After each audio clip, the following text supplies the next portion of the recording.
Good morning, everyone. Meteorologist Stone Schaefer here with your January 3rd 1 minute forecast. Highs today, cooler one, upper teens to the mid to lower 30s out to the west, southwest. Still a warmer day than what we could see next week. There's still that trend that we are really going to cool down. There's also going to be a snow chance to end next week for pretty much the whole country and two separate systems as well. So we'll be keeping an eye on it, but for at least for this week, we like to stay relatively dry. There will be some snow flurry chances today into tomorrow with lots of cloud cover. Now, the sun could pop through at times. It's not out of the question. We get to Friday. This is where we're going to see a system build itself from the north-northwest. It's going to bring in snow at times. Could be heavy, especially up to the north, Minot, up to the Canadian border, into Canada. You're looking at accumulations maybe around an inch and a half.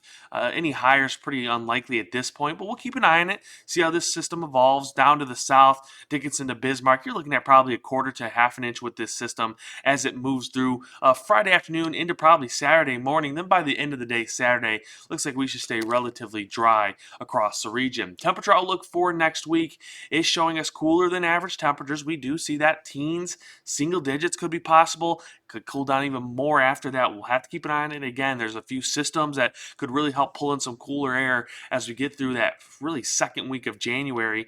And then we move to our precipitation outlook, and it is showing wetter than average chances. And we see snow chances really to end next week, maybe on and off next week, and much of the country is going to be wetter again with multiple systems wanting to build themselves next week. 10-day temperature trends also agrees with this. 30s for tomorrow, 20s as we get to the end of the weekend. At the weekend, teens on Monday, 20s on Tuesday for next week, and then a mix of teens and maybe single digit highs as we end next week.